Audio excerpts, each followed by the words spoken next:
நிர்பயா கேஸ்ல இருந்து நடக்கக்கூடிய எல்லா பாலியல் வன்புணர்வுக்கும் எதிரான நீங்கள் இது டிபேட்டோ ஒரு கேள்வியோ வருதுன்னா எல்லாமே வந்து ஏன்னா பாதிக்கப்பட்ட பெண் மீது தான் இருக்கும். நீ ஏன் அங்கே போன? அந்த நேரத்தில் உனக்கு என்ன வேலை?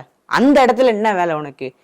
நீ ஏன்னு யாரை கேள்வி கேட்குறோன்னா விக்டிமை தான் கேள்வி கேட்குறோம்.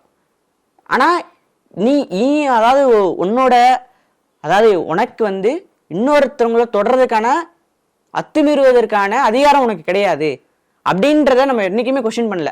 இன்னைக்கு நான் ஒரு ஆணா இருந்து நான் வந்து இன்னொருத்தவங்க தொடரணும் அப்படின்னும் போது அது வந்து எனக்கு அதுக்கு அதிகாரமே கிடையாது.